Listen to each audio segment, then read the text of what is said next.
Vanessa Ramos was 19 years old when she was imprisoned at Twin Towers, California, convicted of stealing a car and selling drugs. Her actions in jail saw her thrown into solitary confinement, a place she calls a scary basement. Ramos narrates how her mental health slowly deteriorated while in solitary confinement. She states that she still has nightmares about her experience 2 days after she was released. According to an article by the Los Angeles Times published on August 2, 2022, the state of California has had a long and troubled history of using solitary confinement with dubious justification, and solitary confinement is one of the reasons state prisoners have been under court oversight for 7 years. My purpose here today is to talk about the unjustified use of solitary confinement as a form of punishment in prison and to pursue you to support the passage of Assembly Bill 2632, which would limit the use of solitary California. First, I will look at the issue of solitary confinement in California. Secondly, I will identify some of the reasons solitary confinement is still a practiced punishment approach in jails despite its harmful effect on the mental health of prisoners. And lastly, I am going to look at the potential solutions that can help limit the use of solitary confinement in our jails. Let's begin by looking at the issue. The issue with the use of solitary confinement is twofold. One, using this measure of punishment has severe and negative mental health effects on prisoners. An article published in the Mercury on June 3, 2022 told the story of 22-year-old Terrence Mervyn, who tortured in solitary cell at Residence Timber Unit in October 2020. Based on the news report, Chief Justice Alan Below says that Leonard's mental health state and deteriorated leading up to the fire. Such cases show how effective and dangerous solitary confinement is. The second issue with this method of punishment is that it denies people basic human rights. In the Boston Globe, an article published on July 29, 2022 states that prisoners in solitary confinement stay up to 22 hours a day without the meaningful human contact.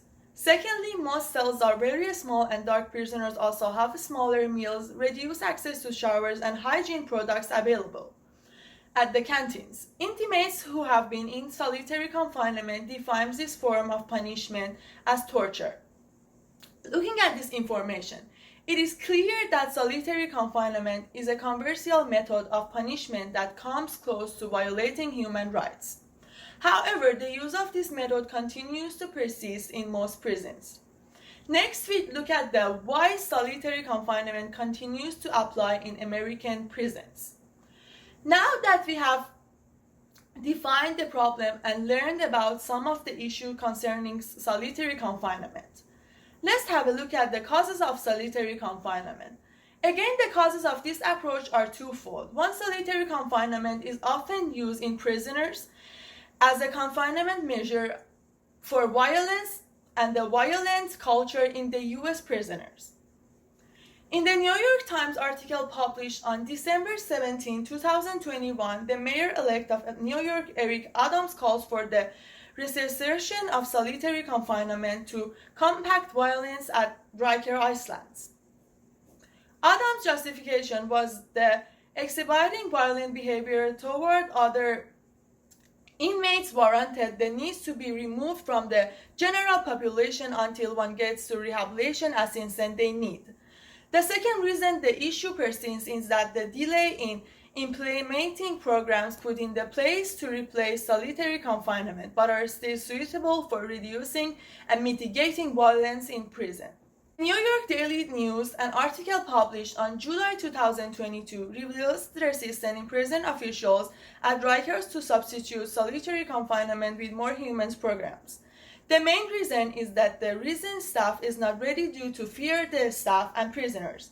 Based on these two reasons, we see that solitary confinement continues to be a practice, especially due to fear of violence and lack of the better option.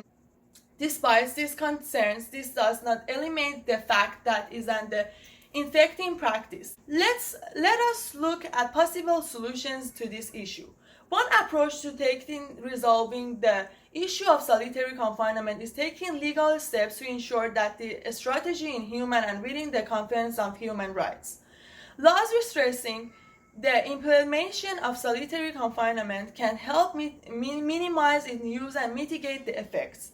According to a Hartford Content, an article published on April 30, 2022, a bill limiting solitary confinement aims to prevent the prisoner from being held in solitary confinement for more than 15 or 13 days in a month.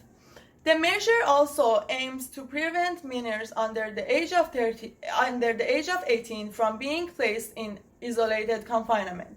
Another approach is used to alternative rehabilitation to deal with violence prisoners. In the New York Daily News, an article published on June 10, 2021 mentions the risk management as accountability systems. An alternative system to rehabilitating prisoners, RMAS, includes individual behavioral supports plans and therapy for prisoners. I think that this would be a suitable approach to dealing with criminal behavior in jail. Today we explored solitary confinement and its negative effect on prisoners, including significant deterioration of mental health. Solitary confinement is in most cases viewed as an inhuman way to treat prisoners as an effective way for prisoner rehabilitation without destroying their mental health and lives. This is why I think we should focus on limiting its use and replacing it with more effective approaches. This way can help rehabilitating criminals into productive members of society without destroying their mental health and lives. Thank you.